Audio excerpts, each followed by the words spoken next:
let's go. La mort des Backrooms, ça apparaît sur les Backrooms. Sorti il y a 3 jours maintenant, j'ai toujours pas regardé.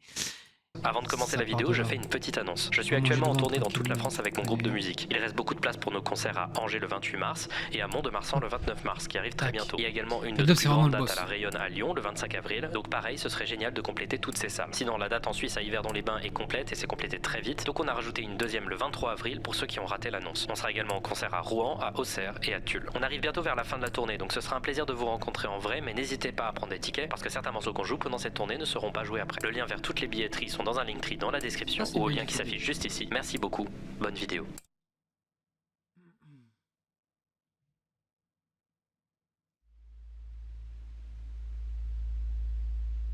Il y a presque 6 ans sur 4chan, quelqu'un a posté un commentaire qui a profondément marqué internet. Si vous ne faites pas attention et que vous traversez la réalité au mauvais endroit, vous finirez dans les backrooms, où il n'y a rien d'autre que la puanteur des vieux tapis humides, l'enfer du jaune monochrome, le bruit incessant des lumières fluorescentes au maximum de leur bourdonnement, et approximativement 1,5 milliard de kilomètres carrés de pièces de vide aléatoirement segmentées pour vous y piéger. Dieu vous aide si vous entendez quelque chose errant près de vous, parce qu'il est certain que ça vous a entendu aussi. Mais bon, ça, vous le savez déjà.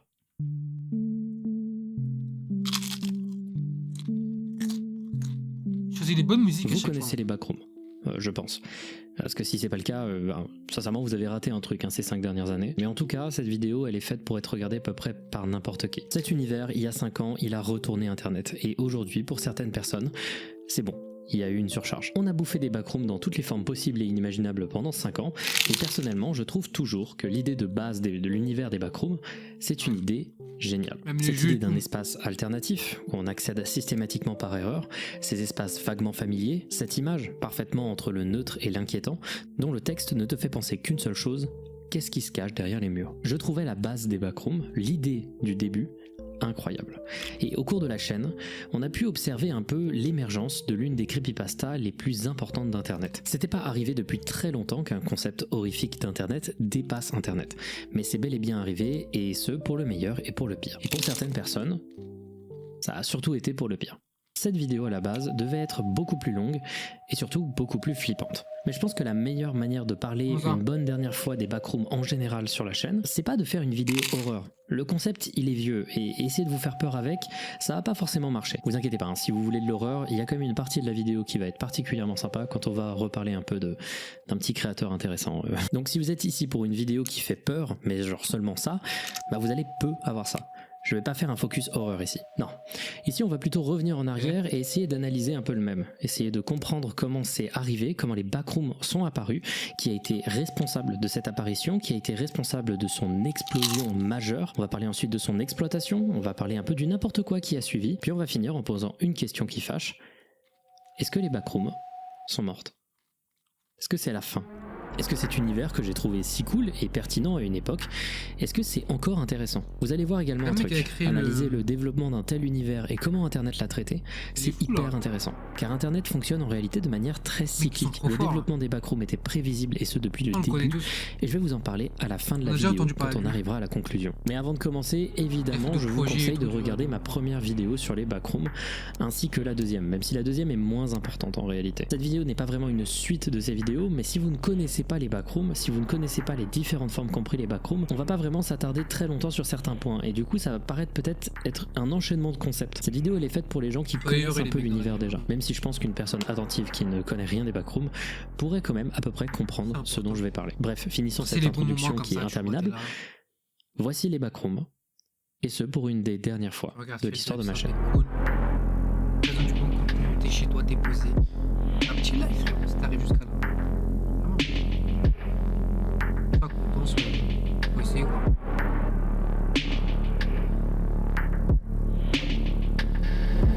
Combien à dire ça, c'est pas facile. La naissance des backrooms. J'aime trop Tout commence la patte de Feldup dans le montage. En 2015.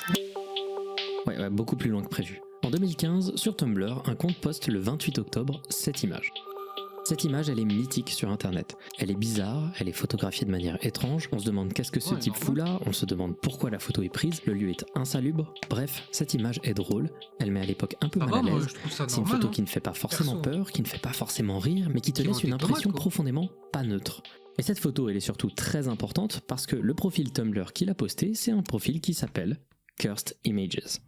Cette image est maudite. Et c'est le point de départ du mème Cursed, dont vous avez probablement entendu parler si vous utilisez régulièrement internet. Les images Cursed ne sont pas maudites dans le sens strict du terme. C'est des images qui déstabilisent, qui parfois deviennent marquantes principalement quand on annonce qu'elles sont maudites. Elles ont souvent une atmosphère homemade, elles sont de mauvaise qualité et te font te poser une question. Qu'est-ce qui se passe? Ou encore, pourquoi cette photo a été prise? C'est difficile de quantifier exactement ce qui fait qu'une image est cursed, mais il y a surtout ce côté très fait maison dans ces images, un peu un côté voyeuriste. Souvent une image cursed va utiliser un flash, ou alors tout simplement avoir une image de mauvaise qualité. L'esthétique cursed en 2015, elle n'était pas encore prédominante, mais des tonnes de gens vont voir du potentiel dans cette esthétique qui mettait un nom sur un mélange entre humour internet, esthétique do it yourself, vallée de l'étrange, nostalgie et solitude, qui allait devenir hyper importante dans l'humour ironique des mêmes des années à venir. Cette esthétique, elle va grandir vite. En 2016, il y a un compte Twitter à succès qui va poster des images cursed, puis des slideshows sur YouTube vont apparaître, systématiquement associés à une musique inquiétante, et qui semblent utiliser 95% du temps les images qui provenaient de ce compte Twitter. C'est quand la montée de cette esthétique était à son paroxysme que le 21 avril 2018,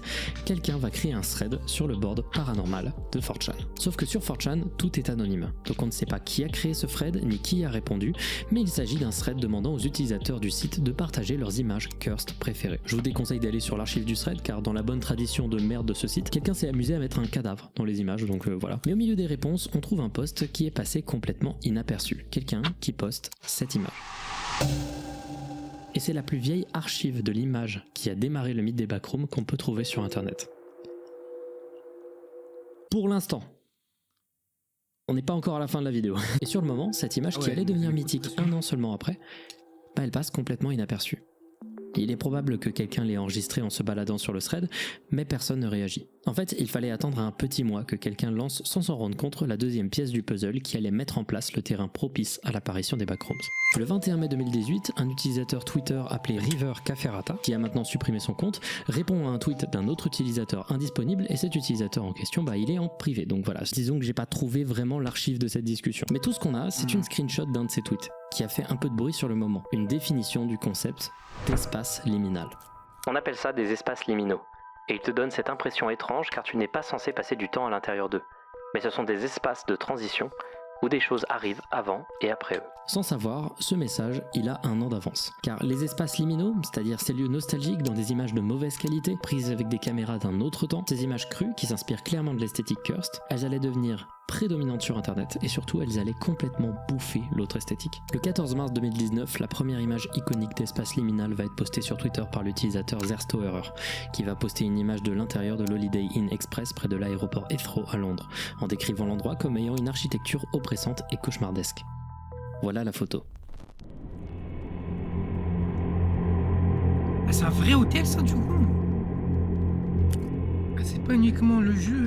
Beaucoup d'entre vous la reconnaissent. Elle est différente des autres images cursed. Oui, c'est l'endroit qui fait peur, bizarre, ainsi que la manière de le photographier. Le lieu a l'air hors du monde, entre deux états, un lieu d'habitude qui serait rempli mais qui ici ne l'est pas. L'architecture est bizarre et difficile à déchiffrer. Beaucoup d'entre vous ne savent pas, par exemple, que ça, c'est un toit. La structure est en fait en intérieur, comme le montrent des vidéos de gens qui s'y rendent lorsqu'il y a plus de monde.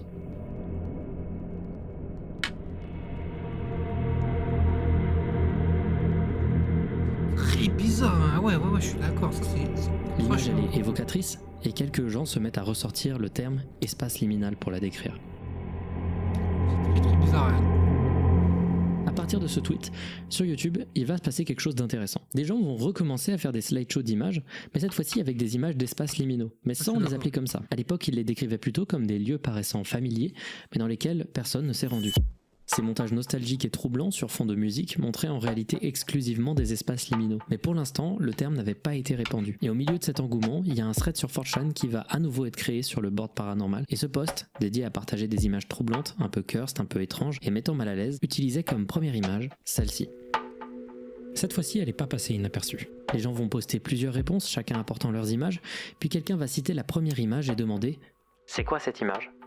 Et une réponse à ce message va lancer à lui seul l'un des plus gros phénomènes horreur de l'histoire d'Internet. Et ce commentaire, c'est celui que je vous ai lu au tout début de la vidéo. C'est à ce moment-là que les backrooms ont été créés. Ok.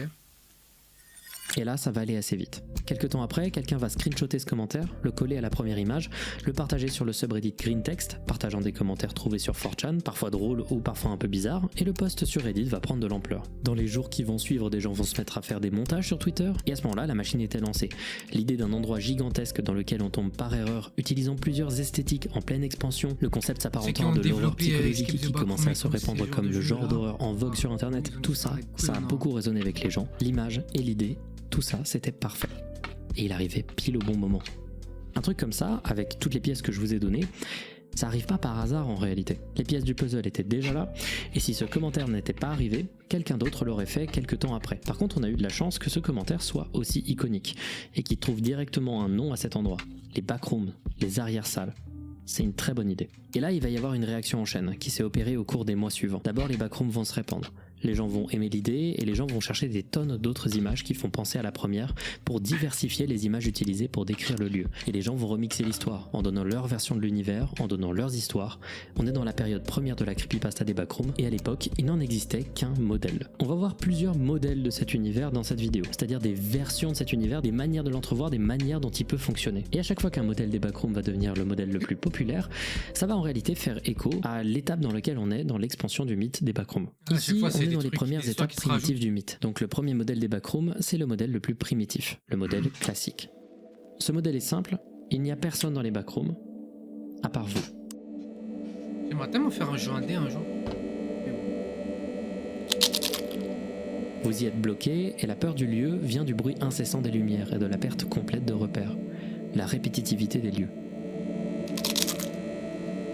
À ce moment-là, les backrooms sont un phénomène de niche, et son expansion vient en même temps que l'expansion de l'esthétique liminale. Mais dans la niche horreur internet, celle dont je parle dans mes vidéos, c'est déjà très populaire. Et c'est à ce moment-là, du coup, que les choses vont se compliquer. Quand tu donnes à internet un concept nouveau, avec une imagerie nouvelle, avec des idées nouvelles, et une esthétique dont on comprend à peine comment fonctionnent les mécaniques, qu'est-ce qu'internet fait ? Il fait ce qu'il connaît déjà. À peine 5 jours après l'arrivée du concept des backrooms, cette image va commencer à tourner. Elle a été créée par Endermitten, une utilisatrice de DeviantArt et de Reddit qui opérait sous différents pseudonymes. Il semblerait que cette personne ait été la première personne à penser à l'idée de séparer les backrooms en différents étages. Le premier, l'étage 0, étant cette série de bureaux aléatoires où vous ne croisez presque aucune entité malfaisante. Au bout de quelques jours à errer, vous pouviez tomber sans le savoir dans une version plus sombre de ce premier étage.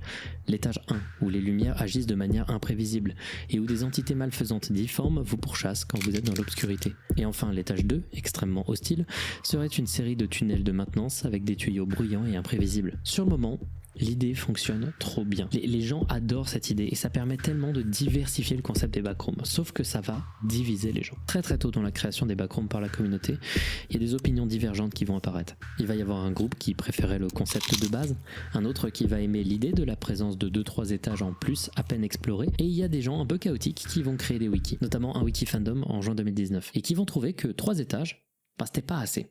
Et qu'il y avait également plein d'images liminales qui apparaissaient un peu partout, et qui les inspirait pas mal. Ainsi, on va avoir l'originale division en 3 modèles des backrooms. Le modèle classique, le modèle 3 étages et le modèle 3+. Littéralement, plus de 3 étages. Et ce modèle-là, il va exploser.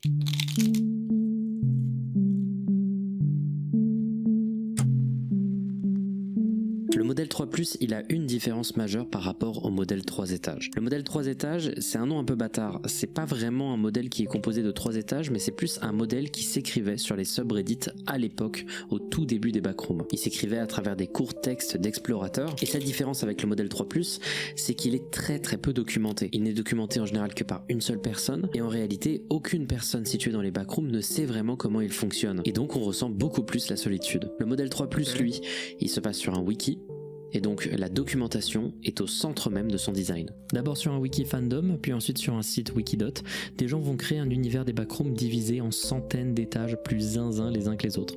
Et la raison de pourquoi ça a autant pris sous cette forme, c'est 3 raisons. D'abord, tout le monde a un hub où on peut faire grandir l'univers, ça désagrège un peu la qualité de l'univers des backrooms, mais ça crée un côté participatif très stimulant. C'est d'abord dans les cercles d'horreur niche que les backrooms sont d'abord devenus populaires, et donc les cercles d'horreur niche ont décidé de faire comme ce qu'ils connaissaient déjà, et ont structuré l'intégralité de leur wiki wiki participatif de la même manière que celui de la fondation SCP. Pour ceux qui ne le savent pas, la fondation SCP c'est un univers qui décrit les agissements d'une organisation secrète visant à capturer et contenir toute créature paranormale qui ne devrait pas être connue du grand public. Toutes les créatures sont recensées sous le nom de SCP-1 numéro, puis ensuite un surnom. Elle a été créée à partir d'un modèle participatif sur un wiki où tout le monde pouvait rajouter ses créatures, et il y en a aujourd'hui des milliers. C'est d'ailleurs un peu drôle que, comme pour les backrooms, l'univers est pour origine une image sur 4chan accompagnée d'un texte. Le modèle 3+, utilise exactement le même système, où au lieu d'avoir des entités classifiées, on a des étages, et au lieu d'avoir des formes de SCP différentes, on a des entités et des sous-étages. Ils vont même reprendre certaines idées qu'il y avait dans l'univers de la fondation SCP, notamment cette idée d'avoir des codes qui sont communs à l'intégralité de l'univers, histoire de pas se perdre. Genre dans le modèle 3+ des backrooms, quand un survivant se balade dans les backrooms et qu'il trouve de l'eau, ce sera systématiquement non pas de l'eau normale, mais bel et bien de l'eau d'amande. En gros, pour ceux qui ne savent pas, l'eau d'amande c'était un truc qui était vendu aux États-Unis, voilà, qui était en fait fait à partir de sirop d'orgeat. Donc c'est une sorte d'eau avec un léger goût, un peu d'amande très sucrée, un peu sympa, voilà. Sauf que maintenant, de ce que j'ai pu voir et de ce que j'ai pu chercher, c'est plus disponible à la vente. Sauf que j'ai trouvé une manière de le reproduire sur internet. Voici à quoi ça ressemble. Et donc je vais goûter en face de vous pour la première fois de ma vie de l'eau d'amande des backrooms, voilà.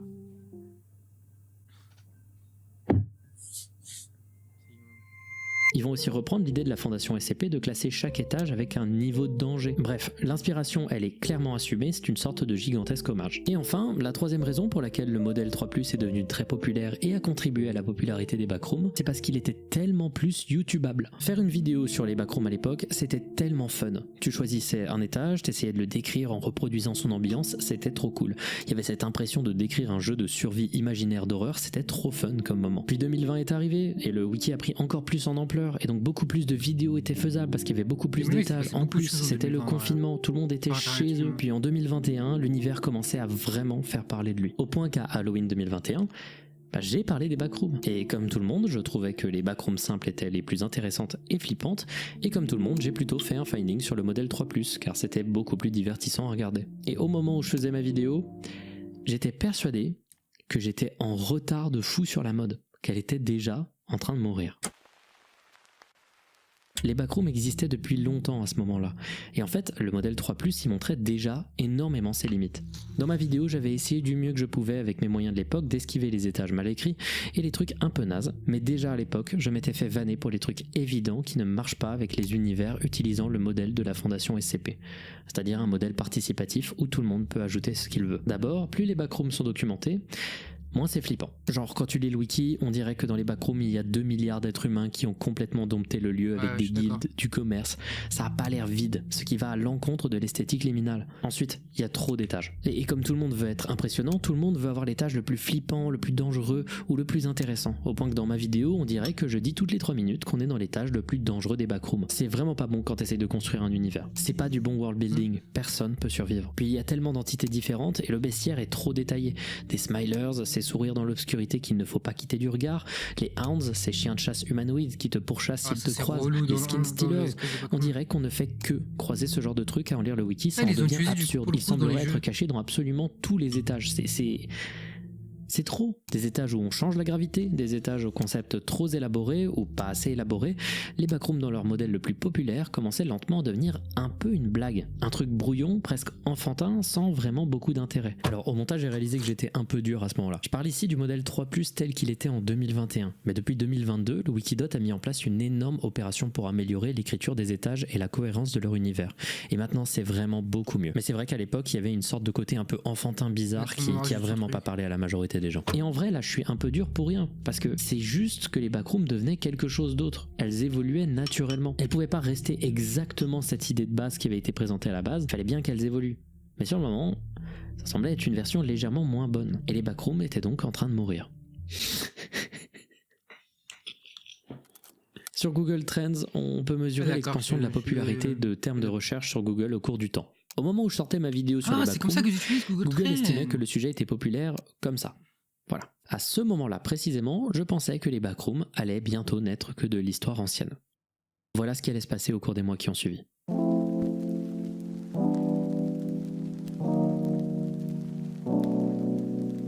Et ça, c'est grâce à un petit génie de l'horreur sur internet, Kane Pixels. Les mecs qui créent des trucs comme ça, c'est les meilleurs. Le 7 janvier 2022, Kane Parsons, aussi appelé Kane Pixels, a sorti sa vidéo The Backrooms Found Footage.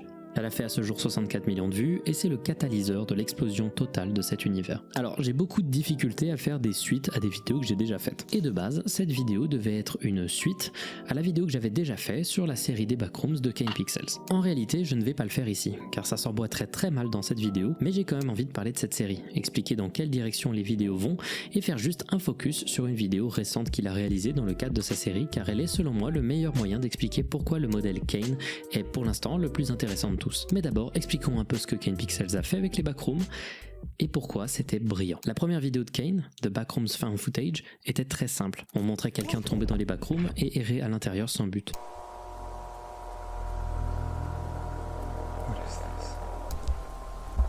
Hello? Is someone there? C'est fort hein, quand même. Au cours de son chemin, il finit par se passer ça. What the hell?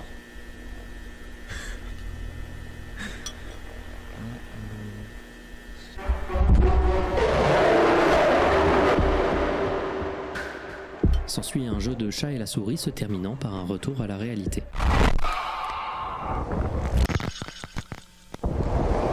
Un poil fracassant. Cette première vidéo, elle a apporté plusieurs choses au Backroom qui étaient essentielles à son développement. D'abord, la vidéo pour l'époque, elle est bluffante en termes de qualité. Elle est hyper belle et même s'il y a 2-3 trucs un peu... Voilà, pas très bien fait, il y a surtout une ambiance ultra crédible. Cette vidéo, elle a apporté ça. Une vidéo, pas juste des images fixes ou des cours rendus 3D. Ici, les backrooms sont vivantes et c'est véritablement bluffant, surtout quand tu sais que le créateur va faire que de s'améliorer par la suite. Et c'est pas que une vidéo, c'est aussi une vidéo qui raconte quelque chose. On nous montre enfin quelqu'un qui se déplace dans les backrooms et qui vit quelque chose.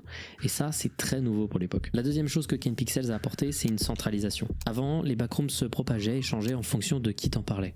Ici, Kane Pixels peut imposer sa vision et on a eu de la chance de tomber sur quelqu'un qui comprend à 100% comment peut fonctionner l'horreur des backrooms. Et quand Kane Pixels va avoir l'idée de continuer les vidéos sur le sujet pour la transformer en série de vidéos, il va enchaîner les bonnes idées. L'univers des backrooms de Kane Pixels mélange avec brio plusieurs éléments de chaque modèle qui existaient pour faire un truc quasi parfait. La série des backrooms raconte en réalité l'histoire d'une entreprise appelée Async qui dans les années 80 a développé une technologie quantique pour résoudre des problèmes de storage et de logement. Ils ont, en collaboration avec le gouvernement américain, construit cette machine qui a généré une sorte de dimension alternée appelée le complexe.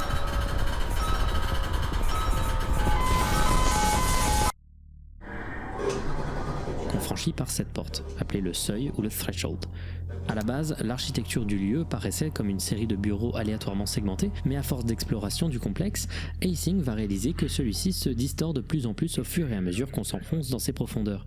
Et surtout, il semblerait que l'existence même du complexe détruit lentement la réalité et que le complexe semble distordre le temps, l'espace et même avoir une sorte de conscience. Et tout ça est raconté à travers des documents confidentiels, des vidéos qui ont été réalisées par l'entreprise qui n'étaient pas censées voir le jour. Ce qui permet de garder un ton très scientifique, très détaché, mais qui permet aussi de magnifier chaque moment où quelque chose est inexpliqué.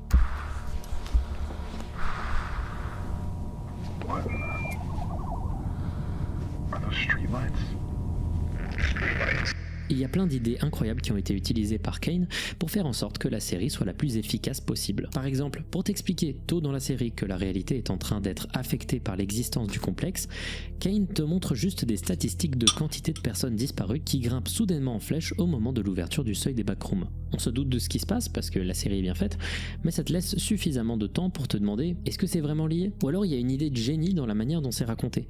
La série maintient une atmosphère de tension peu importe quel épisode tu regardes, car le fait qu'on te présente des dossiers confidentiels d'un projet qui était censé être ouvert à tout le monde à la fin, mais qui n'a jamais porté ses fruits, ça fait que tous les extraits précèdent forcément une énorme catastrophe, un événement d'une gravité telle qu'elle aurait pu causer la fin d'un projet de ce type. Et à chaque fois que tu vois quelque chose de grave et que dans la timeline le projet n'est toujours pas annulé, et ça va loin dans les trucs graves qui se passent, tu finis par te dire qu'est-ce qui se passe ? Qu'est-ce qui peut arriver de pire qui peut causer la fin du projet ? Et il n'y a pas très longtemps, il a été annoncé que Kane Pixels allait être le réalisateur d'un film sur les backrooms. qui est produit par A24, une société de production qui est à l'origine de tonnes de films d'auteur et de films d'horreur absolument incroyables, et selon certaines personnes, c'est même les seuls bons films d'horreur qui sont sortis depuis quelques temps, ce qui est faux évidemment. Donc il faut comprendre que si ce mec a été repéré par A24, c'est pas pour rien, c'est qu'il a un vrai talent de mise en scène qui est presque inné pour lui. Et pour vous faire comprendre à quel point ce mec est bon pour faire de la mise en scène, laissez-moi vous parler d'une des vidéos les plus récentes de sa série, une vidéo que je trouve brillante en termes de construction et qui peut être regardée par n'importe quelle personne qui n'a pas vu le début de la série. Cette vidéo, elle s'intitule Backrooms Found Footage 3. J'ai eu la Job-Coy depuis pas mal d'années. La vidéo commence avec ce qui semble être plusieurs extraits aléatoires d'une cassette VHS. On peut y voir des images de la vie de tous les jours, dont notamment ce plan. Ce qu'on peut entendre brièvement ici, c'est la phrase Oklahoma City Bombing. Un terroriste d'extrême droite ayant causé le 19 avril 1995 la mort de 168 personnes suite à une explosion d'un véhicule piégé. Ça permet de dater la vidéo qu'on va voir comme étant située durant ce jour tragique ou au moins autour du 19 avril 1995. Après donc quelques extraits de tranches de vie dont un concert, on voit enfin la personne derrière ces images. Il s'appelle Ravi et il exprime sa frustration après avoir filmé un cadre de l'entreprise Monsanto se moquer d'un enfant malade et avoir un comportement suspect. I realized I recorded a Monsanto exec joking with a DPR manager about a sick kid. And sure, I like making fun of diseased kids as much as the next guy, but right after that, they said something along the lines of, hey, if we accidentally push out the entire county, you might just get that ranch you always wanted. Et au milieu de son explication, la vidéo se met à accélérer. Fucking A, man. Et je trouve cette idée déjà très intéressante, car ça indique que clairement quelqu'un contrôle l'enregistrement et sélectionne les parties qu'il veut qu'on voit. Il y a donc deux couches de lecture, ce que Ravi va filmer, ce qu'il a vécu et ce qu'on veut bien nous montrer. Et donc il se pose une question, qui est aux commandes ? Qui contrôle la vidéo ? On voit après cette accélération Ravi rentrer chez lui, ou du moins dans une maison. Puis ça coupe sur un écran noir avec en fond un appel téléphonique. C'est pas très clair à qui il parle, peut-être des colocataires, mais en tout cas il semble demander si quelqu'un est allé vérifier le sous-sol de la maison dans laquelle il vit, car il y entend des bruits. I'm just calling to ask to see if there's anybody supposed to be checking out the downstairs today. Et d'ailleurs un bruit vient de résonner. Il sort de sa chambre donc, pensant que quelqu'un s'est introduit chez lui. Hey!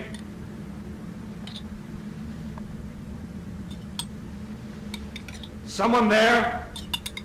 Il descend les escaliers et trouve sa fenêtre vandalisée. Shit.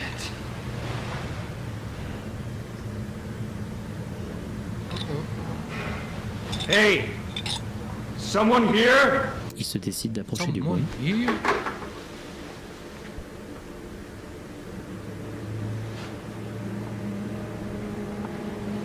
Il ne trouve rien, donc il décide de vérifier une autre porte. Il est tendu, il se déplace sans faire un bruit, ayant peur d'une altercation. La maison, c'est gigantesque. Il se déplace dans son garage et entend un bruit lointain.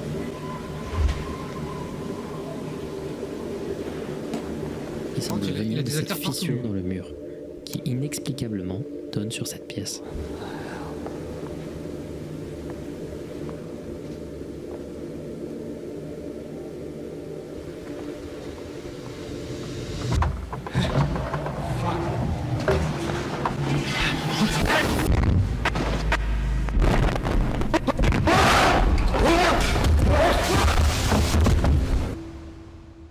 Ravi vient de traverser la réalité pour se trouver dans une sorte de salle de réunion d'où s'émane une musique douce.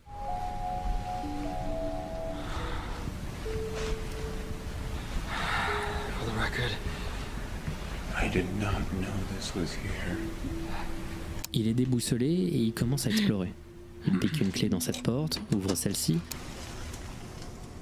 Il franchit un couloir et tombe sur la première architecture incohérente de son voyage. What the fuck?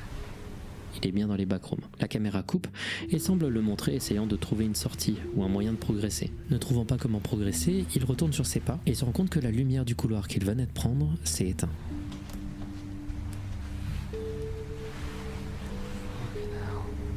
Et ça, c'est la première fois qu'il se rend compte du fait que le lieu est imprévisible.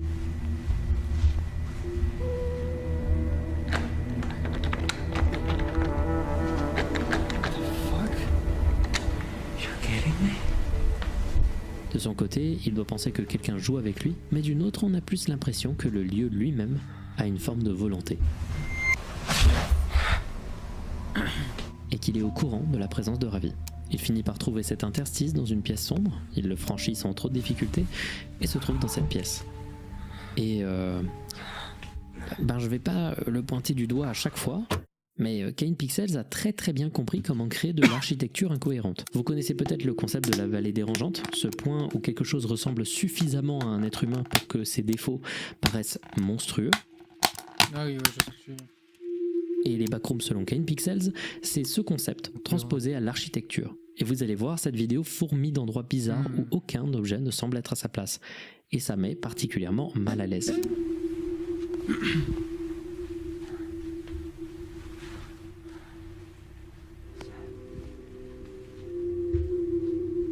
C'est parfaitement incohérent. Après s'être trouvé dans cette pièce avec les chaises, il finit par trouver derrière une armoire un autre couloir. Il pousse l'armoire et s'immisce à l'intérieur de celui-ci.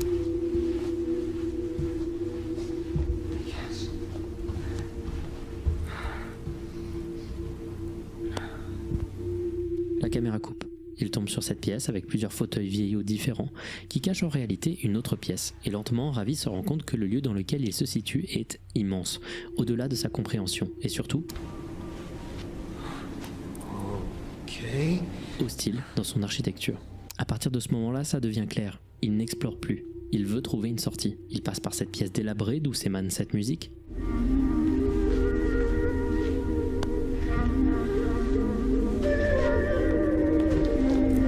Il sent une odeur étrange et ces objets sur le sol semblent former un cercle.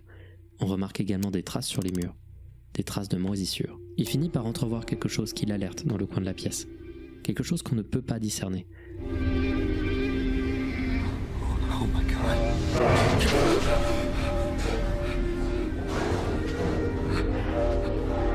Ravi s'enfuit et lorsqu'il sent la présence de quelqu'un, il a un éclair de génie.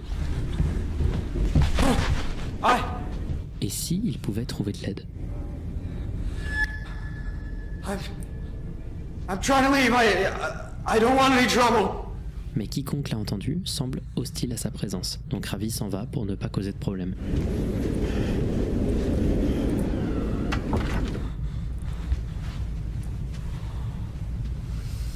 Imagine, t'es enfermé dans un bail comme ça. Hey! Mais! Hello? Hey!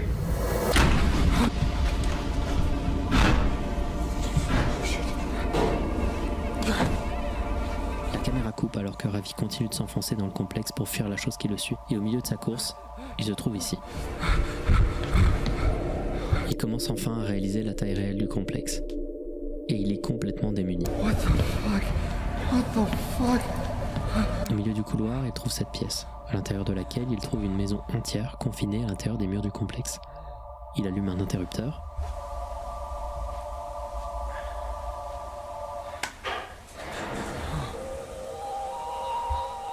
Mais se ravise quand il se rend compte que ça a alerté la chose qui le suit. Ravi se cache et essaye de garder son calme.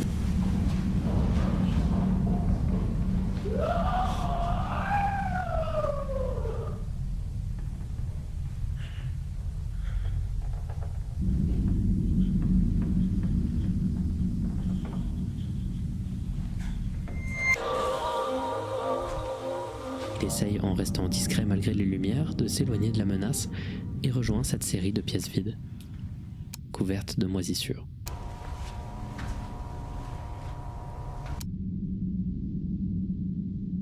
Il franchit cette porte et se trouve au sein d'une maison américaine classique, démeublée, au parquet craquant.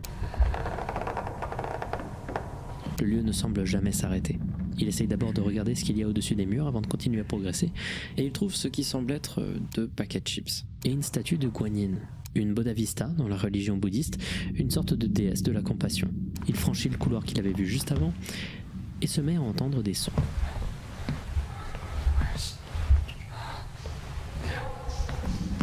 Leur origine, c'est cet étrange empilement d'enceintes au milieu d'une pièce vide. Mais avant de s'y rendre, il se penche sur cette affiche. Un peu plus tard, cette affiche elle a été retrouvée sur internet en bonne qualité. Il s'agit d'une affiche réalisée par l'hôpital Arcadia, qui est dans le sud de la Californie, qui faisait la promotion d'un programme de dépistage gratuit qui aurait eu lieu le dimanche 16 octobre 2022. Et c'est surtout ça qui est important. Pourquoi une affiche qui a vraiment existé, qui date de 2022, serait présente à l'intérieur du complexe, alors que l'enregistrement date de 1995. Comme je l'ai dit précédemment, les backrooms peuvent modifier l'espace, mais visiblement, elles peuvent aussi modifier le temps. Un autre lien qu'on peut trouver avec ce poster, c'est ce logo qui semble mentionner la religion bouddhiste et qui semble lier ça à la statue qu'on venait de voir précédemment. C'est un peu comme si les backrooms se généraient avec des idées qui semblent se suivre les unes après les autres. Il se rend dans la pièce avec les enceintes, franchit un des deux couloirs et tombe sur cette énorme machine. Ça, c'est une tour radio. Et je suis trop content d'avoir fait mes vidéos sur le sujet, car maintenant, vous savez que là... Radio check, radio check. Does anyone copy? Ce que Ravi fait, Radio check, c'est du radio-amateurisme. you copy? Testing, 1, 2, 3.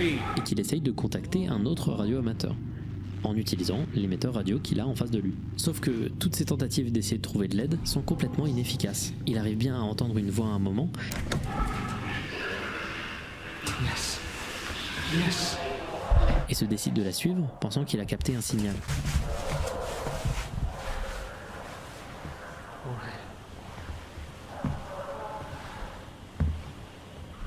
Il suit lentement les voix,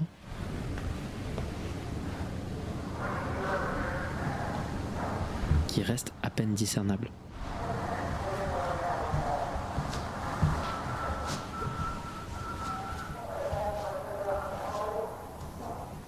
Plus Ravi s'approche, plus le son devient clair. Il est en panique, il ne sait pas à quoi s'attendre, et il finit par comprendre que le son vient de derrière cette porte. Le son a l'air de provenir d'une enceinte qui est cachée. Mais il est clair qu'il s'agit d'un enregistrement d'une radio de police. Mais au milieu de son écoute,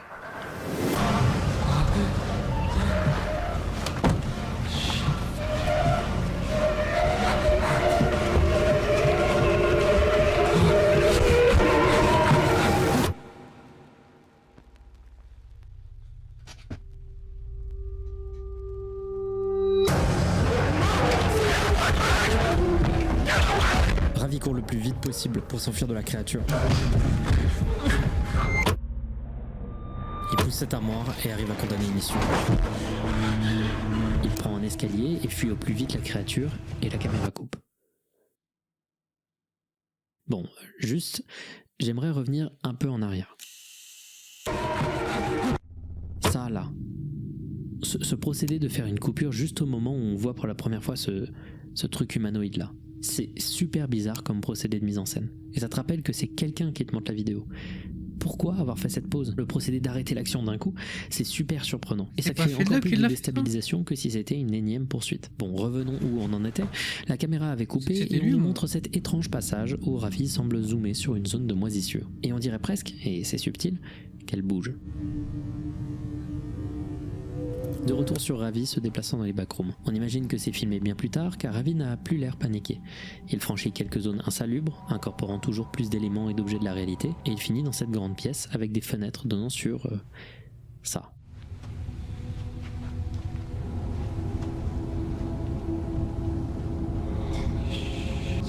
L'environnement du complexe est titanesque. Et cette zone, appelée la ville rouge par la communauté autour des backrooms de Kane Pixels, on l'a déjà vu dans une précédente vidéo, intitulée Pitfalls. Oh my god. Et ça s'était mal fini la dernière fois. That's not a person. Ravi, lui, de son côté, il perd complètement les pédales.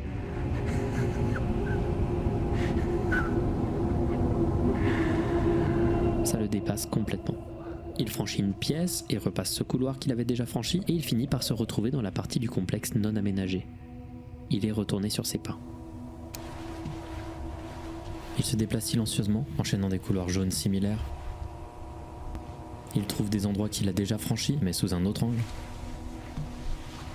Puis enfin, il arrive dans cette pièce. Il y a quelqu'un dans la pièce ? Non, c'est juste un truc en carton, qui d'ailleurs représente un homme des cavernes. Ok.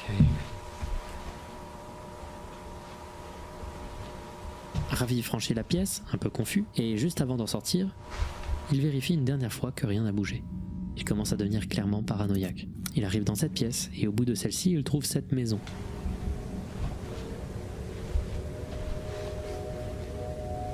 Dans une pièce où des traces semblent sortir d'interstices sombres, probablement des traces de pas ou de moisissures.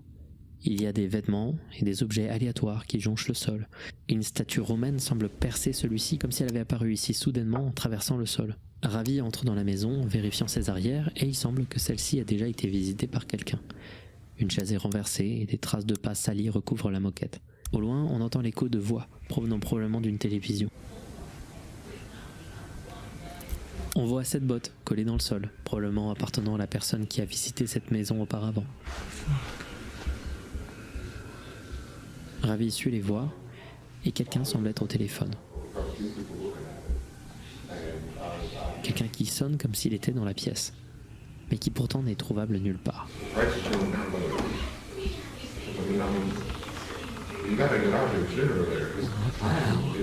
Il finit par essayer d'interagir. Hello? Et l'homme lui répond.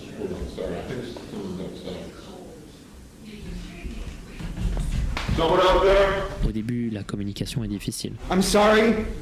I don't know where I am. I need help. You're on private property. You need to leave. I'm trying, okay? I don't want to be This is the guy who keeps coming around here trying to talk to my boys. What? L'homme finit par menacer d'appeler la police. My family's trying to sleep. Leave or I'm calling the police. Really need help. Station's a quarter mile down the road. Listen, I can't. Puis lentement, Ravi semble le convaincre que quelque chose de bizarre se passe. I've been walking for like 9 fucking hours, man. Where the hell are we? I can't even see you.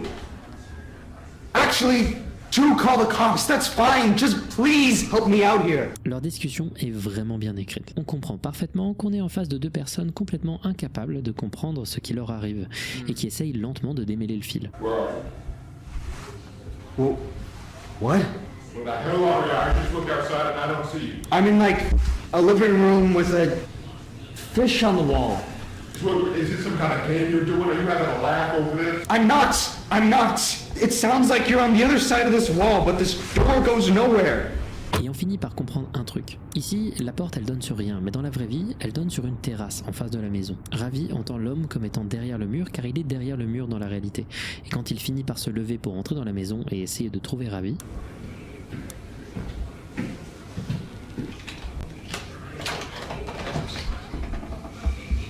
on l'entend comme s'il était dans la pièce. Are you in my balls? Ils sont tous les deux dans la même maison, mais pas dans la même réalité, et probablement pas au même moment. Et ça, du coup, on comprend que c'est une photo de l'homme qu'on entend.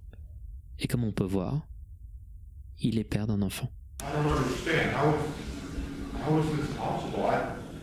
I can hear you, but I don't know. I just need to go home. On comprend que l'homme commence à comprendre la situation de Ravi. Persuadé qu'il est bloqué dans son mur, il propose à Ravi d'essayer d'ouvrir cette petite ventilation pour voir s'ils peuvent communiquer.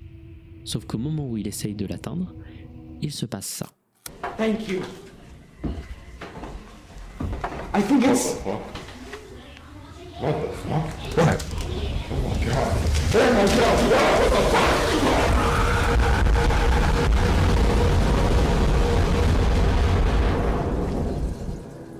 Le père est tombé dans le complexe également. Hey, what happened? Hello?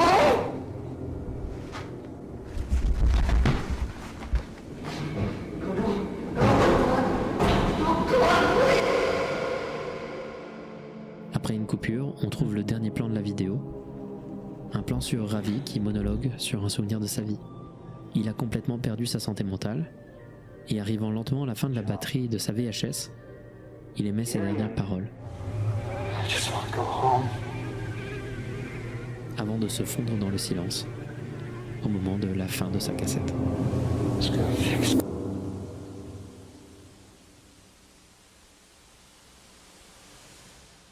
Wow. Cette vidéo en elle-même, isolée de la série des Backrooms, c'est un chef-d'œuvre d'horreur found footage. Et clairement, c'est un des travaux horrifiques de Kane Pixels les plus aboutis. Ce que je trouve incroyable, c'est déjà le fait que prise dans un vide, cette vidéo est folle. Mais que prise dans le contexte de la série, elle a encore plus de sens.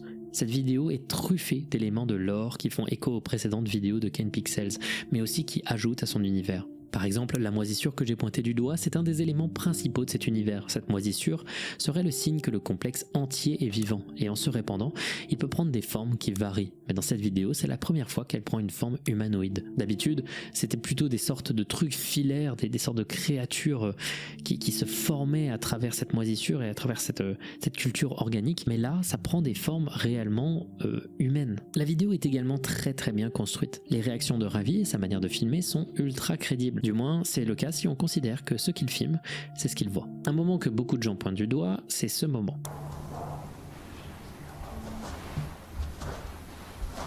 Ce petit coup de caméra là, qui veut à la fois dire « Qu'est-ce que ça fout là ça ?»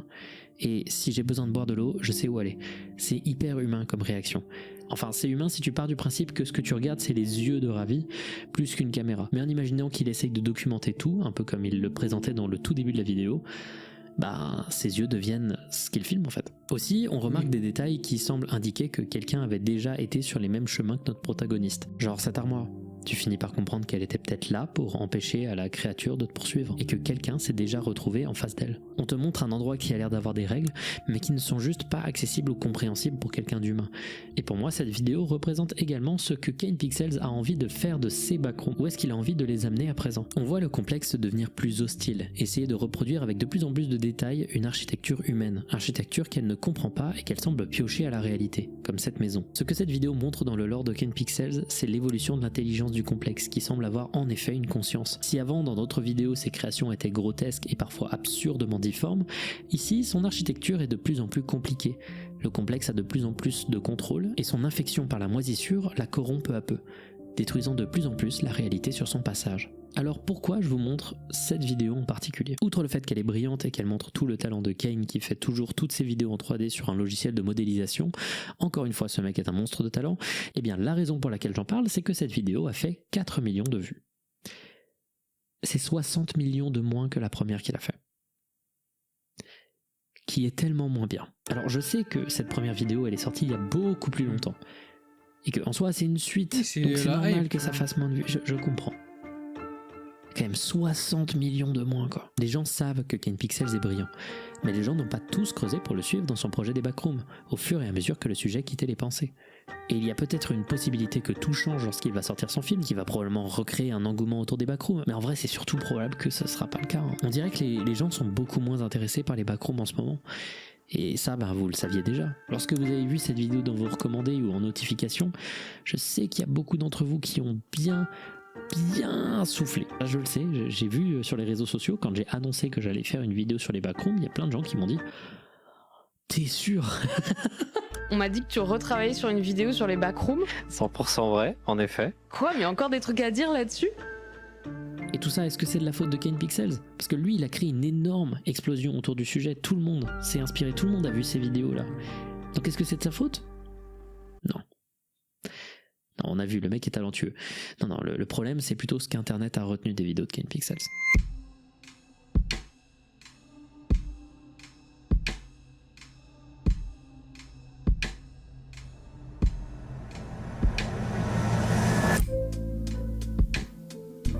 Alors, on va arriver dans la partie de la vidéo qui va être moins sérieux et peut-être un peu plus drôle. Il y a un moment où les choses ont pris un tournant bizarre et ça a été en vrai assez graduel. En gros, d'abord il y a eu les copies de Kane Pixels, des vidéos en 3D dans un style similaire sur d'autres chaînes YouTube, parfois très bien faites, parfois moins bien faites, mais qui ont commencé à pulluler de partout. D'abord sur YouTube, puis ensuite TikTok. Et plus ces vidéos se sont multipliées, plus 2-3 trucs sont devenus évidents. D'abord, les gens ils ont arrêté de penser à cette image quand ils pensaient au backroom. Voilà, cette image iconique, voilà. Les gens ils ont arrêté de penser à ça, ils ont commencé plutôt à penser à ce costume. Et ensuite, le deuxième truc que ça a révélé, c'est que plus un sujet est populaire, plus Internet a tendance à tout mélanger. Et quand tu mélanges trop de trucs, c'est difficile de sentir la solitude qui est censée t'inspirer les backrooms. Et pour voir ce que je veux dire, parlons du monde étonnamment gigantesque des jeux sur les backrooms. C'est normal. Hein. Tu fais le tour. Le 20 novembre 2024, j'ai fait une décision financière de merde. Je me suis dit que j'allais acheter la totalité des jeux Backroom que je pouvais trouver et jouer à chacun d'entre eux. J'en ai eu pour 129 € environ et écoutez-moi bien, c'était vraiment naze. Voilà, la majorité. Oui. Pareil, je les ai testés en live pour la plupart et en vrai, en live, je voulais pas être trop méchant. C'est des jeux faits par des indépendants et c'est clair que beaucoup d'entre eux ont été faits avec au moins un peu d'amour. Mais vraiment, une énorme quantité de ces jeux ne méritait pas d'être payants. Alors avant de commencer à expliquer pourquoi, j'ai des goûts en termes de jeux d'horreur un peu différents de la norme. Pour un jeu Backroom idéal pour moi, par exemple, je trouve qu'il est essentiel que ce soit un jeu où il ne se passe pas grand chose, où l'environnement est gigantesque et où la peur vient de l'immensité de l'endroit et du fait qu'on s'y perd. J'aimerais très peu de menaces concrètes, comme ça quand elles arrivent elles sont impactantes, mais il est essentiel d'errer seul et de se sentir seul. Ce que je veux dire, c'est que j'ai pas peur de m'emmerder un peu. Voilà, je trouve que ça peut être un jeu un peu hypnotique dans lequel on se perd et qui va pas forcément parler à tout le monde, mais que si t'es sensible à l'idée de te perdre, peut être sympa. Et en vrai, c'est très charitable de ma part, car vraiment je comprends les gens qui disent que les jeux sur les backrooms sont hyper ennuyeux. Le problème des jeux sur les backrooms que j'ai vus, c'est d'abord qu'ils sont quasiment tous segmentés en niveaux. Du coup, leur structure est linéaire, et on peut du coup jamais s'y perdre, dans un univers où le concept c'est de se perdre. Vous comprenez le problème de faire des niveaux ou pas? Je sais que beaucoup de gens ont aimé Escape the Backrooms, mais moi j'y vois une fusion un peu bâtarde entre l'univers de Kane Pixels et le modèle 3+. Ça fait des niveaux où je trouve le gameplay hyper lourdeau, on ne peut pas se perdre car tout est à faire dans un ordre précis, les entités sont présentes en trop grosse quantité et ça imite bien le problème qu'on voyait déjà sur le wiki. On n'est jamais vraiment seul et les gens sont plutôt fascinés par les entités qu'il y a dans les backrooms et pas les backrooms elles-mêmes. C'est l'architecture qui est importante, pas ce qu'on y trouve en réalité. Ou alors ce qu'on y trouve peut être impactant si c'est en petite quantité, quoi. Ensuite, il y a tous ces jeux où on est pourchassé par ce truc. Ce truc, qui est censé être l'entité de la première vidéo de Kane Pixels, c'est tout ce que certains ont retenu pour essayer de créer une menace et un gameplay à la Slender. J'ai joué à une quantité de jeux où on boit des litres d'eau d'amande en échappant à ce bonhomme trombone, c'était fatigant. On aurait dit que la plupart de ces jeux essayaient d'être soit une série de niveaux, soit un clone de Slender, soit un clone de SCP, soit une compilation de clichés de jeux d'horreur des années 2010 vaguement inspiré par Pity, où on se déplace dans une ligne droite définie et où on attend juste que le développeur nous mette un énième élément d'horreur déjà vu. Ça a complètement ruiné certains jeux dont je trouvais l'esthétique peut-être intéressante si elle était bien développée. Je pense à The Backrooms 1998 que j'ai trouvé vraiment pas bien. Enfin, je suis vraiment désolé mais j'ai pas aimé ce jeu. J'ai l'air énervé ici mais c'est parce que ces jeux m'ont coûté de l'argent. J'aurais été plus tendre si c'était gratuit mais il y a des jeux qui sont assez particulièrement insultant. Backrooms Escape Together, auquel j'avais joué en live avec Antoine Daniel et Mintos, j'ai trouvé que chaque niveau était soit infiniment chiant, soit à l'opposé total de ce que les backrooms sont censés être. Genre ce niveau où pour je ne sais quelle raison tu te retrouves dans l'étage course d'obstacles, ou encore dans ce passage qui est un plagiat du jeu LiDAR.exe et Scanner Sombre, qui sont des jeux très sympas et c'est pas trop un problème de s'inspirer, beaucoup l'avaient fait. Mais le fait de faire une version backrooms de ce type de jeu avait déjà été faite par un youtubeur quelques temps avant, donc voilà quoi, c'est doublement pas très inspiré. Il y a par contre quelques jeux que j'ai trouvé intéressants, des jeux qui m'ont un peu parlé de par leur esthétique et leur ambiance, et même si c'est pas exactement le truc parfait, moi comment je vois cet univers, ça reste assez brillant. Genre par exemple j'ai trouvé Backrooms Rec un poil au-dessus de la moyenne, il a l'avantage d'avoir des idées et de proposer des environnements où on a vraiment l'illusion de se perdre alors qu'on suit un chemin en vrai assez précis. Ensuite on a le jeu Within the Backrooms, qui est un jeu peu intuitif, et pour le coup la première fois que j'y ai joué j'ai pas compris. Le jeu te met dans une série de couloirs des backrooms avec cette esthétique rétro, il y a quelques interactions rigolotes, des salles étranges comme cette énorme pièce avec en son centre un ordinateur, mais en live j'ai pas trouvé comment avancer, et j'ai donc considéré que c'était tout, et que le jeu était charmant mais un peu décevant. Et en fait le jeu est beaucoup plus long que ce que je pensais, et il t'amène dans des tonnes d'environnements au graphisme rétro très charmant, et c'est en vrai très immersif et hyper déroutant. Et même si c'est pas un jeu qui fait très backrooms, ça les utilise pour faire quelque chose de vraiment différent et de sympa. En vrai, j'ai bien aimé ce jeu. Et enfin, les deux jeux backrooms qui ressemblent le plus à ce que selon moi devrait être un jeu backrooms, c'est les deux jeux The Complex. Le premier des deux, The Complex Found Footage, qui est gratuit, et The Complex Expedition, qui lui est payant. Et en vrai, les deux sont très bons, même si j'ai un peu plus d'affection pour celui qui est gratuit, parce que le deuxième est plus abouti, mais peut-être pas assez pour justifier son prix, je trouve. Et franchement, les deux sont très très bons, hein. L'ambiance est folle, l'atmosphère et les graphismes sont très impressionnants, et on a vraiment l'impression de se perdre dans les backrooms. J'essaye pas d'aller dans une direction qui est logique. Juste le jeu m'y guide en me donnant l'impression que je me perds. Le jeu est quand même segmenté un peu en niveaux, mais c'est fait d'une manière qui est en vrai assez maligne. Et malgré cette structure linéaire, on a quand même des espaces qui sont suffisamment grands pour s'y perdre. Et en vrai, ça marche super bien. Je me souviens avoir eu peur à un moment d'un meuble, juste parce que la tension que ça procurait de se balader dans des environnements redondants comme ça était efficace. J'ai eu peur alors que c'est une chaise. Ce qui manque à ces jeux, c'est peut-être une grosse frayeur, un élément qui t'oppresse ou te marque, car en vrai j'ai trouvé qu'une fois sur deux, les éléments d'horreur qui étaient intentionnels avaient l'air un peu bancal. C'est plus des jeux qui montrent un énorme potentiel, l'atmosphère est brillante, et si vous aimez ce type de jeu, vous allez kiffer. C'est vrai que je trouve par contre que c'est un poil court et l'horreur n'est pas encore assez gérée. Et c'est tout. Les autres jeux backroom auxquels j'ai joué m'ont soit ennuyé, soit déplu, un peu, voire même beaucoup. À côté de ça, il y a 2-3 jeux avec une esthétique liminale que j'ai trouvé sympa. Des jeux d'exploration où il se passe pas grand chose, que je trouve assez reposant. Comme par exemple Dreamcore, même si j'ai l'impression qu'en vrai si tu cherches bien, il y a moyen de bien flipper. Ou alors le très bon Anemoia Police, qui a l'avantage d'être un des premiers jeux avec ce type d'esthétique à avoir été développé. Mais alors pourquoi il y a autant de jeux backroom ? C'est parce que les développeurs ont vu que le jeu Escape de Backrooms a eu un succès en vrai assez massif. C'est ça que je te parle. Twitch. Et ce succès, il a été tellement vénère qu'il y a des tonnes de gens, particulièrement des plus jeunes, qui ont commencé à penser que les Backrooms, c'était le truc qu'on voyait dans le jeu. Bon jeu c'est difficile à mesurer, mais la surabondance du jeu sur Twitch, VOD et autres let's play, le côté jeu en multi qui le rend très propice à faire des clips, tout ça, ça a fini par solidifier que l'esthétique des Backrooms, c'était des bonhommes en jaune qui sautent partout. Si tu regardes sur Google Trends et que tu essayes de comparer le terme Escape de Backrooms avec Kane Pixels ou encore Backrooms Found Footage, voire même Backrooms Game, tu réalises que celui-ci a tout écrasé sur son passage. Et un des problèmes de ce jeu, selon moi, c'est qu'il mélange beaucoup. C'est comme s'il voulait caser le plus possible de références à toutes les versions de cet univers. Sauf que ça lui donne une atmosphère un peu informe, comme s'il essayait de mélanger le style de Kane Pixels avec le concept d'étages de toutes les sortes, ce qui finit par avoir l'air hyper confus. Et comme ce jeu a eu cette explosion, voilà, et qu'il a fini par même surpasser un peu la popularité de Kane Pixels, le contenu sur les réseaux, il a commencé à partiellement refléter son modèle, c'est-à-dire le modèle où on mélange tout. C'est devenu beaucoup plus enfantin, et surtout c'est devenu une blague. Les bonhommes en jaune au parc, les bonhommes en jaune qui font du foot, une multiplication des entités grotesques en tout genre, c'est devenu un peu un mélange de tous les types d'horreur en vogue depuis 20 ans. Ça pique chez SCP, Five Nights at Freddy's, Poppy Playtime, l'esthétique liminale, Dreamcore, Weirdcore, Cursed, le mascot horror, c'est devenu informe. C'est devenu pas une blague. Et malgré ça, il y avait quand même toujours des contenus qui étaient faits par amour, qui étaient très intéressants sur le sujet. Des tonnes de gens qui s'inspiraient de Kane Pixels pour faire leur propre histoire, et qui en vrai se démerdent super bien avec de bonnes idées. Et la vidéo d'Inoxtag sur les backrooms là, elle est pas mal du tout. Moi, c'est vraiment pas comme ça que je vois cet univers, mais pour une vidéo s'apparentant à du fit and fun au premier abord, c'est très bien fichu, et surtout tu vois dans le making of une énorme volonté de bien faire. Au-delà d'une sorte d'hommage de ce que Inox et sa team voient dans les backrooms, c'est aussi un hommage à l'horreur d'internet, ce qui en vrai reflète assez bien le fait que l'horreur des backrooms était en train de piocher un peu partout, mais en vrai ça donne un côté très sincère à la vidéo qui m'a pas dérangé du tout. Moi personnellement, je n'aurais pas fait ça comme ça, surtout le placement de produits pour AirUp, j'aurais pas fait de cette manière-là, mais c'est un très bon boulot. Bravo Inès. Et maintenant, expliquez-moi pourquoi Inoxtag a fait un meilleur boulot que American Horror Story.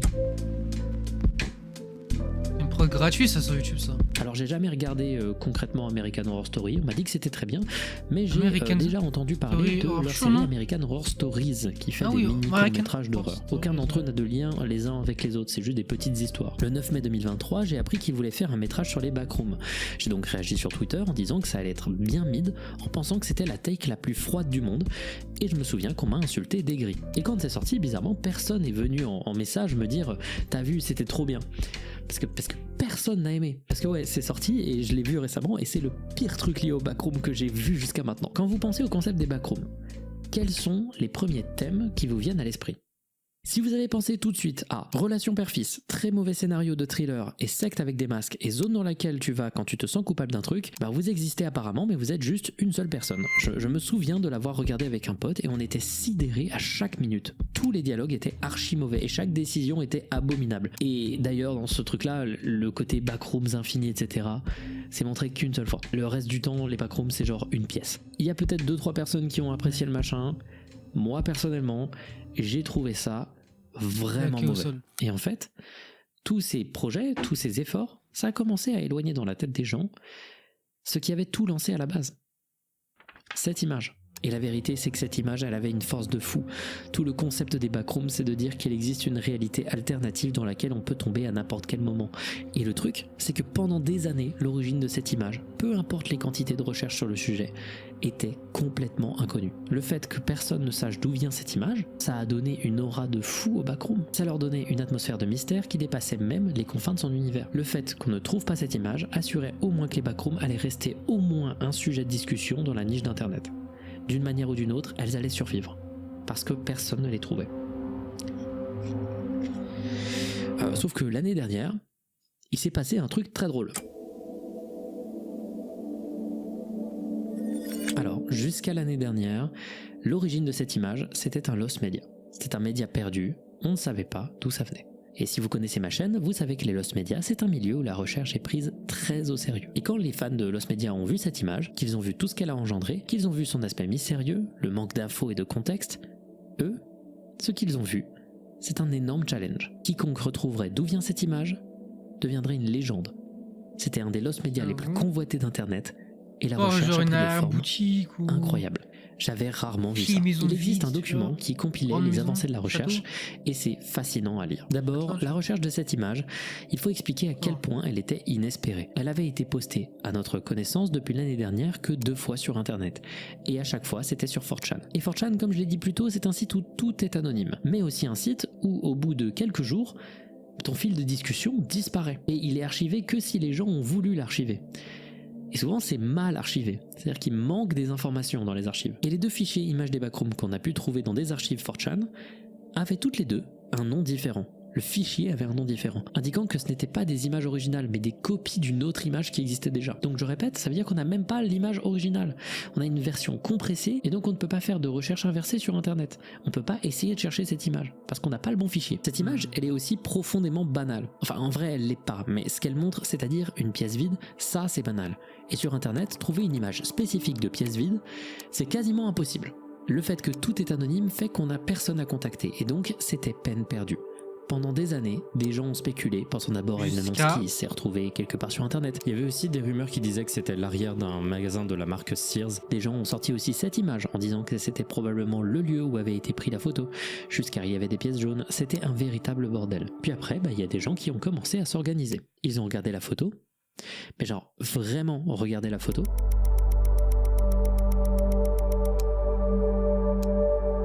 Marquer chaque élément possible, essayer de déterminer le type de lampe utilisée, ils ont essayé de mesurer la taille de la pièce, dézoomer pour essayer de comprendre la géométrie de l'espace, ils ont cherché des infos sur les papiers peints, les caméras utilisées, essayé de dater la photo avec des éléments qu'on trouvait dedans, essayer aussi de la placer géographiquement en fonction des conventions de construction et des lumières, puis ça a mené à rien.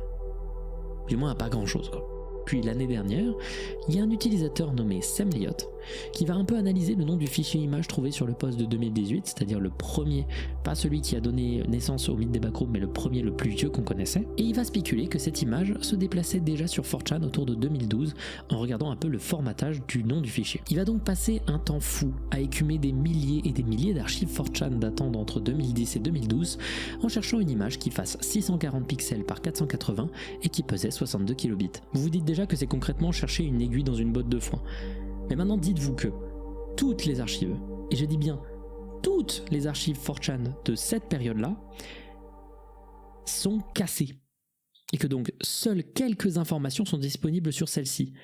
Mais les images de cette époque, des archives de cette époque, ne sont quasiment jamais visibles. Elles n'ont jamais été archivées. Donc ce mec va chercher des images pendant des heures et spéculer lesquelles pouvaient être un repost de l'image des backrooms uniquement avec des informations de contexte. Et ensuite il va prendre tous les potentiels posts qui pouvaient contenir cette image et les mettre dans une liste en espérant que des gens savent quoi faire d'une liste d'images impossible à lire et perdue. Et là il y a une autre personne qui va arriver dans l'équation, c'est une utilisatrice du Discord de recherche qui s'appelle Serara, qui va regarder cette liste de posts et elle va avoir une idée.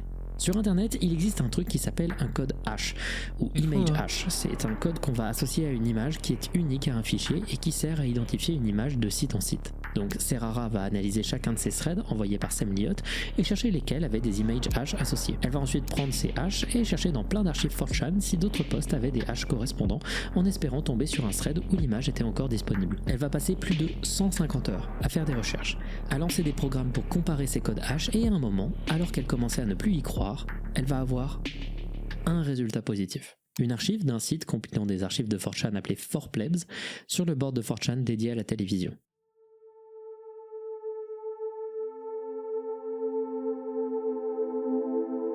Bingo, la photo était là. On venait de trouver un post de l'image des backrooms datant de 2011. C'était incroyable, enfin une avancée.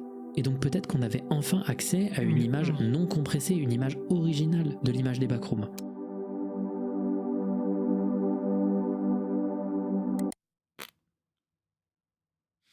Évidemment, elle n'a pas été archivée. Mais alors qu'on pourrait baisser les bras, un détail était important. Le nom du fichier. C'était pas le même que les 2 autres fois où l'image avait été postée. DSC00161.jpg. Et ce nom, il n'est pas anodin du tout. DSC00161, c'est un titre d'image au format DSC, et c'est exclusivement utilisé par des caméras digitales de la marque Sony. Donc des gens vont se mettre à chercher le nom du fichier sur internet, sur des banques d'images, des réseaux sociaux, des sites de location, etc. etc. Et alors que tout le monde cherchait, un utilisateur du nom de Perditus Redux va avoir l'idée bizarre de chercher ce nom sur Twitter, et non pas sur d'autres endroits plus logiques. Et il va tomber sur un truc incroyable.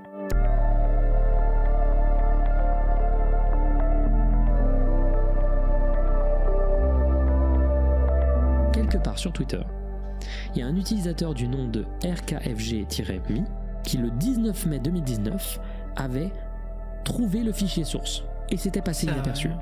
Parce que les gens cherchaient pas à cette époque-là. Au tout début de l'expansion des backrooms, quelqu'un avait trouvé l'origine du truc. Une des clés de la solution de l'image était sous notre nez et personne ne l'avait vu. Si on clique sur le lien de son tweet et qu'on le met dans la Wayback Machine, on trouve l'image originale des backrooms. Et cette image est donc bien l'original. Et donc, si on a l'image originale, l'étape suivante est plus que simple. On prend le site d'où vient l'image, hobbytownoshkosh.com, on va sur Wayback Machine et on va le plus loin possible en arrière pour trouver des infos sur le business qui a créé la photo. Les gens vont se rendre compte qu'il s'agissait d'une entreprise, plus particulièrement d'un magasin qui fait partie d'une chaîne de magasins, appelée Hobbytown. C'est une chaîne qui est dédiée à créer des milieux communautaires, événementiels et des points de vente centrés sur des hobbies très particuliers. Et en l'occurrence, celui de la ville d'Oshkosh au Wisconsin, à qui appartenait ce site, a une branche de ses activités centrée sur le hobby des voitures télécommandées. Vous sentez bien le truc qui va ruiner le mystère des backrooms, voilà. Vous le sentez venir. Les gens du Hobbytown de la ville de Oshkosh construisent des circuits où des passionnés peuvent organiser des courses de voitures téléguidées, des concours et acheter des pièces pour en créer soi-même. Sauf que si on va dans les archives du site, qu'on retourne à peu près en 2006, qu'on clique à gauche sur RC Racing et qu'on reclique à gauche sur Revolution Raceway, on tombe sur une page du site datant au plus vieux du 2 mars 2003. Cette image parle d'un projet de circuit pour voitures télécommandées appelé le Revolution Raceway, qui était en voie de construction. Et on remarque qu'aucune image n'a été enregistrée sur cette page, à l'exception de 2 images. Et c'est comme ça que le 30 mai 2024, l'utilisateur Xaft a trouvé le lieu et la date où avait été photographiée l'image des backrooms. Le 2 mars 2003, aux États-Unis, dans le Wisconsin, dans la ville de Oshkosh, dans le Hobbytown, au 807 Oregon Street.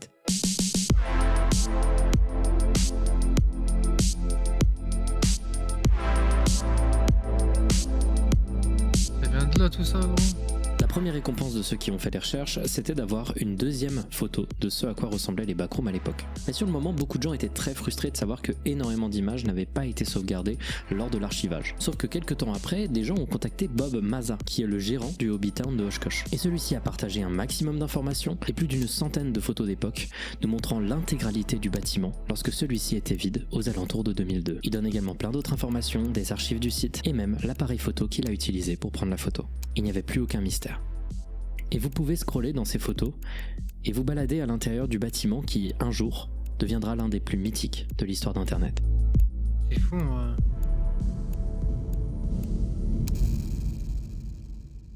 C'est incroyable comme histoire. C'est une histoire de Lost Media que je trouve sensationnelle. Mais quand j'ai appris ça, quand j'ai appris que les gens avaient retrouvé enfin l'origine de l'image des backrooms, j'ai eu peur que ce soit le dernier clou dans le cercueil de cet univers. Ce mystère pouvait les maintenir en vie, les backrooms. Et si le contenu autour de cet univers est aujourd'hui moins intéressant qu'avant, on pouvait au moins se rassurer en se disant que ça allait pas partir car il restait toujours ce mystère. Et du coup, à ce moment-là, j'ai eu peur que les backrooms soient mortes. Est-ce qu'on peut répondre à cette question finalement? Est-ce que les backrooms sont vraiment mortes? Bah, pour Eh moi, bien, je oui. pense avoir trouvé une réponse à cette question. Et elle tient dans un détail qui m'a fait tiquer. Il y a quand même beaucoup de gens, encore aujourd'hui, qui s'inspirent du style de Ken Pixels pour faire leur propre version des backrooms. J'ai même trouvé de super vidéos du youtubeur Kaufman qui fait des vidéos sur les backrooms situés dans des années nostalgiques, comme 2005, 2002, etc. et qui essayent non pas d'imiter une esthétique VHS, mais une esthétique digitale du début des années 2000, avec des idées hyper créatives de bugs de l'espace,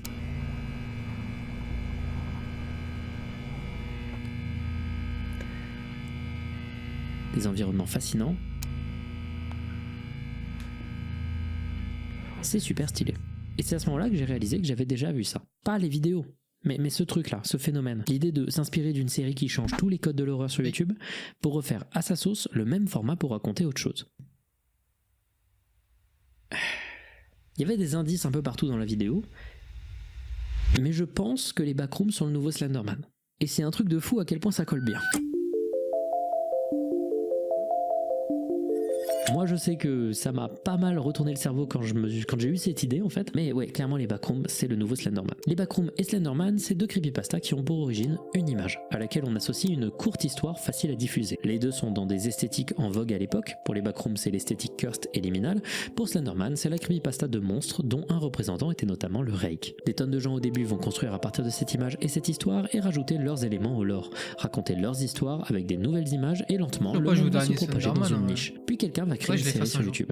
Une série novatrice sur énormément de points qui va changer drastiquement la manière de raconter l'horreur sur internet et qui va devenir virale. Pour les backrooms, c'est la série de Ken Pixels, pour Slenderman, c'est Marble Hornets. Une série qui, certes, a commencé 10 jours après les premiers montages photos, mais qui va devenir un phénomène viral dans les 2 ans après ses démarrages. Alors que le phénomène se propage, des tonnes de créateurs indépendants vont s'inspirer des créations de cette série qui définitivement est en train de changer les codes de l'horreur sur internet et qui devient virale à cause de ça. Pour les backrooms, on a tous les gens talentueux qui ont créé leur propre version des backrooms dans un style Ken Pixels, et pour Slenderman, on a toutes les séries du Slenderverse, des tonnes de séries qui s'inspirent de Marble Hornets pour raconter en fin de footage la descente aux enfers d'un personnage principal qui tombe sur la créature. Et dans les deux cas, c'est des gens talentueux qui s'approprient les codes pour faire des versions moins virales de la série de base, mais tout aussi importantes pour le développement de la créature. Puis dans les deux cas, à un moment, il y a un développeur de jeux vidéo qui va tomber sur la série, qui va être inspiré et qui va créer un jeu moyen, mais qui a des mécaniques très mémorables et qui s'inspire très ouvertement de la série, mais aussi un peu des créations de fans sur internet. Pour les backrooms, on a Escape the Backrooms qui utilise ouvertement toutes les idées de Ken Pixels,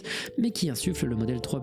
Pour Slenderman, on a Slender the 8 Pages qui incorpore plusieurs lieux de la série Marble Hornets, le tunnel, l'hôpital et la forêt, et surtout qui amène le concept des pages qui avait été inventé par Marble Hornets, mais en gardant un Slenderman avec des tentacules, ce que la série Marble Hornets a toujours refusé de faire. Dans les deux cas, le jeu il va devenir très célèbre et il va être joué par toutes les célébrités du moment sur internet. L'un s'est propagé à travers des let's play et l'autre en stream. Et ça va monstruiser le phénomène et créer plein de copies de ce même jeu. Après ça, le phénomène va dépasser internet et le tout va devenir par la force des choses et par effet de surexposition un énorme mème, une sorte de blague. Le truc ne fait plus vraiment peur et les gens s'en moquent. Puis après ça, le temps passe. Et pour les backrooms, on ne sait pas ce qui arrive. Mais pour Slenderman, s'il ne fait plus aussi peur qu'avant, il est dans l'inconscient collectif. Dans la vidéo d'Inoxtag, ça parle du Slenderman. On voit le Slenderman, alors que Inès, comme moi, il avait 7 ans quand le mythe a commencé. Internet a, par la force des choses, créé un mythe qui s'est propagé et maintenant c'est un élément du folklore. Les gens s'en souviendront car il sera passé de génération en génération. Et est-ce que c'est ce qui va se passer avec les backrooms ? Je pense. Oui, mais je pense que ça sera également un peu amoindri. Le Slenderman, c'est un monstre, c'est un truc physique qui en plus est super facile à représenter ou à faire en costume. Maintenant, essayez de faire un costume des backrooms à Halloween et j'avoue que vous allez peut-être un peu galérer. C'est pour ça la combinaison hazmat en fait. Parce que c'est plus facile de faire un costume. En effet, je pense que c'est pour ça que l'image originale s'est souvent faite obscurcir par l'image des gens en combinaison hazmat ou celle des nombreuses entités. Les gens ont besoin d'un truc humanoïde auquel ils peuvent associer le mythe, car c'est plus facile à reproduire. Mais en même temps, je pense que les backrooms peuvent survivre aussi à travers un autre truc. La phrase « Putain, on dirait les backrooms » que vous avez peut-être dû entendre à un moment, peut-être si vous avez des gens qui sont intéressés par les mêmes sujets. Cette phrase-là, elle peut aider parce qu'il y a 1000 endroits qui ressemblent à ce concept. Et dans la tête de beaucoup de gens, c'est inconsciemment un synonyme d'espace liminal. Je pense que c'est ce qu'il va se passer. C'est que le Slenderman sera aux créatures d'horreur, ce que les backrooms vont devenir à l'architecture.